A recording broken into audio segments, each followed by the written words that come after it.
Bonjour à tous. Allez, c'est reparti pour une petite vidéo sur le Cross RC Emo X2. Alors comme j'avais dit à la fin de ma précédente vidéo, ce coup-ci on s'attaque au changement du moteur. Donc je suis parti sur un moteur brushless puisque d'origine on est sur un moteur à balai. Et là on est donc sur du brushless Hobby-Wing, le 2300 kV Pro. Alors, ce que je vais faire, c'est que je vais vous montrer, donc là je suis après montage, après essai et tout. Je vais montrer vite fait comment on démonte tout, comment est-ce qu'on le change. Comme ça, je mets en même temps la vidéo qui montre le montage, puisque j'ai filmé quand j'ai fait le montage. Et pendant ce temps-là, je donnerai aussi mon ressenti sur qu'est-ce que ça change, est-ce que c'est mieux, est-ce que c'est pas mieux. Voilà. Donc là, tout d'abord, on va enlever la carrosserie. C'est un peu poussiéreux parce que je me suis un peu fait plaisir avec. Donc, je vais vous montrer parce que sur les vidéos du montage, on voit pas super bien parce que pour filmer, j'ai les mains devant, j'ai tout ça. Donc c'est pas le top du top forcément. Donc on a tout d'abord, hop, petit zoom, une vis qui se trouve juste là, devant mon doigt, là, la première. Ensuite on a la deuxième qui se trouve juste ici, devant mon doigt, sur le côté. On a exactement la même chose de l'autre côté, donc c'est symétrique pour ça. Il y a juste qu'elle est un petit peu cachée derrière le cerveau. Donc là, ici, on a la vis là-bas. Si on tourne un peu au niveau du cerveau, on a la même cachée. On ne la voit pas trop, mais elle est juste sous les fils, donc symétrique par rapport à l'autre côté. Ensuite, on a deux petites vis qui sont juste là et là. Donc là, ça nous en fait 6. Et normalement, je crois qu'en dessous, il n'y en avait qu'une seule. Je vais essayer d'avoir la lumière. Hop. Et voilà, juste là, on voit la dernière. Donc il y a 7 vis en tout à démonter. Je vérifie, normalement il y a... Non, c'est tout, il n'y a que ça. Une fois qu'on est arrivé à démonter toutes ces vis, on arrive à enlever ce capot là en plastique qui nous donne accès au moteur avec son pignon et ensuite au pignon qui entraîne la boîte. Voilà. Je mets du coup la vidéo du montage en même temps que mes explications et mes retours sur le changement du moteur. Alors, tout d'abord, sur le montage, comme je viens de vous montrer, c'est relativement simple. On enlève les 7 vis. On enlève le capot. Une fois qu'on a enlevé le capot, on a 2 vis pour sortir le moteur. On enlève la petite vis qui bloque le pignon sur le moteur pour pouvoir le reculer. Et on peut sortir le bloc moteur d'origine avec l'ESC aussi. On peut sortir tout ça. Petite info déjà juste en termes de poids, donc j'aime bien à chaque fois peser ce que je change, comme ça me permet de savoir un petit peu si j'en ajoute, si j'en enlève ou quoi. Là pour le coup on va gagner du poids, c'est à dire que je vous mets la photo là comme ça, on gagne à peu près 150 grammes sur le poids du moteur. Donc le brushless est plus léger, le SC est intégré et on a juste un petit bouton pour l'allumer qui est en déporté. Voilà, ça c'est sur la partie montage. Une fois que tout est monté, il n'y a pas grand chose à faire. Il faut juste faire le calibrage quand on allume la première fois. Donc il va se mettre en mode calibration, il va biper plusieurs fois. Et il suffit juste de suivre les instructions qui sont dans la notice. Alors je me souviens plus exactement, mais c'est relativement simple. On appuie une première fois, on met les gaz à fond, on relâche, on rappuie une deuxième fois, on met marche arrière à fond, on relâche, on appuie encore une fois sur le bouton. Et de souvenir, je crois que c'est plus ou moins fini, la calibration est faite. C'est juste pour qu'il puisse régler les courses en fonction de la télécommande. Une fois que la calibration est faite, donc moi d'origine avec le moteur tel que je l'ai monté, quand j'accélérais, il allait en marche arrière. Donc là c'est pas de bug parce que il y a des réglages par défaut qui sont faits sur le moteur. On peut changer ces réglages avec une petite carte de programmation. que je n'avais pas à ce moment, parce que j'ai juste acheté le moteur, et pour moi, la proc, je me suis dit, bon, on verra, on va déjà essayer comme ça. Manque de peau quand on va pour accélérer et qu'il va en marche arrière, et ben c'est pas cool. Sur la télécommande, il y a un petit switch qui permet d'inverser justement avant-arrière sur la voiture, mais par contre, donc ça inverse effectivement, mais il y a les feux de marche arrière qui s'allument quand j'avance. Donc voilà, j'ai commandé la petite interface de programmation, je l'ai branché sur l'ESC du moteur, et j'ai changé ce paramètre pour pouvoir le mettre dans le sens inverse. Voilà, donc ça c'est la petite chose pour le Cross RC Emo X2, en tout cas avec ce moteur-là, d'origine, il va aller dans le sens opposé. Enfin, en tout cas pour moi c'était mon cas, je ne sais pas si pour les autres c'est pareil, mais en tout cas pour moi c'était mon cas. Voilà, ça c'est plus ou moins la seule petite chose. Et là on arrive donc sur le moteur qui est monté. Pour le coup, moi, je suis monté en pignon de 18 sur le moteur. D'origine, c'est un pignon en 20. J'avais acheté un pignon en 16 et un pignon en 18. Je me suis dit, je vais tenter celui du milieu, on verra bien ce que ça donne. Et ensuite, je changerai pour le 16 si je vois qu'il y a besoin. Après essai, donc là, ça fait quand même bien maintenant 2 ou 3 semaines que je l'ai monté. Je ne suis pas passé sur le 16, je suis resté en 18. Pourquoi je suis resté en 18? Parce que en termes de souplesse, déjà, c'est simple, c'est le jour et la nuit sur le démarrage. En fait, sur le démarrage, le brushless, il est effectivement tellement lent, donc j'en avais entendu parler, et j'avais vu dans 2-3 vidéos, mais c'est tellement lent que c'est juste un bonheur. On peut aller à, enfin c'est même pas 2 à l'heure, comme on peut dire, c'est au ralenti, c'est vraiment au ralenti qu'on peut aller. Donc ça, j'avoue que c'est vraiment top, puisque sur des parties un peu techniques ou quoi, on peut vraiment aller se placer tout doucement, et on n'a pas cet à-coup qu'on avait avec le brushless. Alors même si en réduisant sur la télécommande le pourcentage de gaz, on peut, avec le moteur d'origine, avoir déjà quelque chose de souple. Mais là, j'avoue qu'on est vraiment sur un niveau au-dessus, et c'est quand même super appréciable, parce que de temps en temps, dans les montées ou quoi, on peut aller à 2 à l'heure pour chercher du grip, tourner un peu à gauche, à droite ou quoi, pour chercher sur des cailloux, aller chercher du grip. Et ça arrive, n'empêche, assez souvent d'avoir beaucoup plus de grip si les roues ne patinent pas que si elles patinent. Voilà. Donc ça, j'avoue, là-dessus, c'est top du top. Et ensuite, sur la vitesse max, alors je l'ai fait au GPS, j'ai mis mon téléphone dans le 4x4, et avec une appli, là, je me suis mis en max speed, je monte à 30 km/h. D'origine, il va moins vite. J'ai pas mesuré, ça aurait été une bonne chose à faire avant de démonter. J'ai pas fait, mais je pense qu'on est plutôt sur du 24, 25, quelque chose comme ça. On voit quand même une différence sur la vitesse max. Donc je suis resté en pignon de 18 parce que plus de vitesse en soi, j'ai pas besoin. Et a priori, si on reste avec le pignon d'origine, on peut avoir une surchauffe du moteur, donc il se met en protection.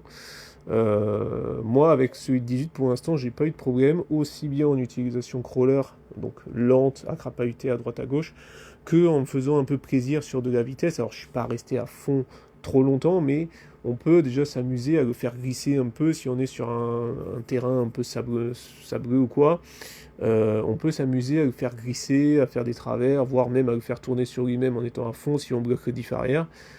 Et j'ai pas eu de problème de surchauffe. Alors, on n'est pas encore en été, on verra cet été ce que ça donne, mais en tout cas pour l'instant, tout se passe bien. Donc voilà, ça c'était sur le choix du pignon. Pour moi, le 18, top. 16, ça doit être encore mieux pour aller doucement, mais au final, moi je joue sur la télécommande, c'est-à-dire que je mets juste à 50% de gaz sur la télécommande pour limiter. Et franchement, c'est déjà tellement suffisant, quoi. Il n'y a pas besoin de faire plus. Et après, sur la pleine puissance, je mets à 100% sur la télécommande, et là, il part bien. Voilà. Donc voilà, ça c'était vraiment sur la partie ressenti de l'utilisation, aussi bien à vitesse lente qu'à haute vitesse. Donc ensuite, la deuxième partie qui est vraiment très importante là, sur le moteur, Ça va être tout ce qui concerne le drag brake. Donc d'origine, alors je sais que sur le moteur d'origine, on a aussi une carte de prog. Je l'ai vu, mais je ne l'ai pas acheté parce que moi, voilà, mon objectif, c'était de passer au brushless vu que je l'avais acheté le moteur. On avait aussi une carte de prog pour pouvoir régler le drag brake. D'origine, quand on est sur une forte pente ou quoi, si on lâche les gaz, il faut jouer un petit peu avec la marche arrière pour s'arrêter ou ralentir. Sauf que, alors c'est pratique et pas pratique, parce que si vraiment on est sur une partie un peu technique ou quoi, que ça descend et qu'on a besoin de s'arrêter immédiatement dès qu'on lâche les gaz, en fonction du pourcentage de descente, il faut être super rapide, et si on est un peu trop rapide, ah ben, manque de peau, on part en marche arrière et voilà, on se rate complètement dans la descente et c'est pas cool. Là, sur le moteur en brushless, alors c'est pas spécifique au moteur, hein, mais c'est en tout cas sur les réglages de base, on a un drag brake qui est déjà très puissant. C'est-à-dire que si je vais à 2 à l'heure dans une descente, ou même un tout petit peu plus vite dans une descente, dès que je relâche les gaz, il s'arrête instantanément. Peu importe la descente ou quoi, à partir du moment où je suis en première vitesse, il va s'arrêter instantanément, il va plus bouger. Et ça, j'avoue que c'est top parce que bah, sur des descentes ou quoi, on n'est pas là à devoir gérer avec le frein et c'est nettement plus facile de faire ça à la télécommande. Ça, c'est la partie vraiment que j'ai bien aimé avec le changement du moteur. Ensuite, alors deuxième petite chose, à contrario, c'est que d'origine, le moteur, avec le moteur d'origine, pardon, quand on va un peu vite et qu'on relâche les gaz, il ne s'arrête pas très rapidement. Donc ça, c'est pas plus mal parce que sinon, si dès qu'on relâche le truc, il se bloque, il freine de suite, c'est pas super pratique à gérer, surtout à forte vitesse. On risque de se retourner, si on est un peu en train de tourner ou quoi, avec d'un coup ça pile. Voilà, le comportement du 4x4, il est un petit peu plus compliqué à gérer.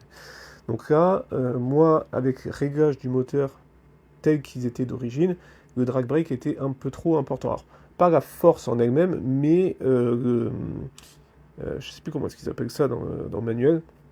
En gros, c'est le délai sur lequel il va se mettre en route. C'est-à-dire que je lâche les gaz et d'origine il va pour s'arrêter très rapidement. Sauf que ça on peut le changer avec la carte de prog et moi je l'ai réduit du coup sur le mien pour avoir un délai qui est un peu plus long. C'est-à-dire que je vais à fond, je relâche ma gâchette, il ralentit le temps de, je sais pas, peut-être 2 secondes je dirais à peu près, et ensuite il s'arrête. Donc ça, c'est pas mal parce qu'au moins ça évite que si jamais je vais à fond, je lâche un peu mes gaz, le truc s'arrête de suite et me fasse un comportement bizarre. Là au moins il a le temps de ralentir quand même un peu progressivement et ensuite seulement il va s'arrêter. Sachant que quand on est à fond, on est à 30 km/h, pendant mes 2 secondes d'intervalle, il a déjà le temps de bien ralentir et ensuite seulement il va pour bloquer les roues en fonction de sur quel type de support on est. Si on est sur des cailloux, il va un peu bloquer les roues. Si on est sur du bitume, il va continuer à freiner mais plus fort, mais par contre il aura du grip. Voilà, donc ça, moi je l'ai configuré avec la carte de prog. Donc au final, la carte de prog, je crois que ça coûte 12 euros, il me semble. Franchement, prenez-la si vous allez pour changer le moteur parce que d'origine c'est pas mal, mais avec une petite optimisation sur la prog, on a quand même un résultat qui est meilleur.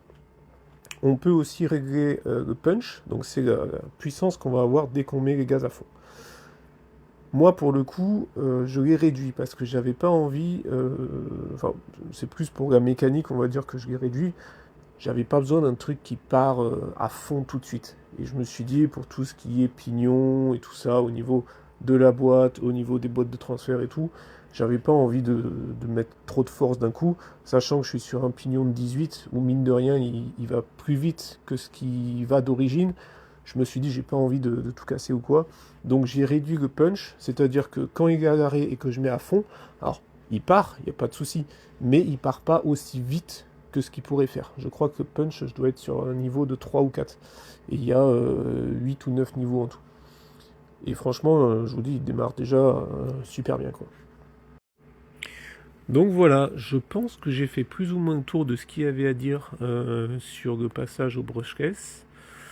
Alors comme dit, c'est pas spécialement lié au brushless, puisqu'on peut aussi faire de la prog sur le moteur d'origine, mais quand même, En termes de souplesse sur les très basses vitesses, on peut arriver sur quelque chose de vraiment mais très souple.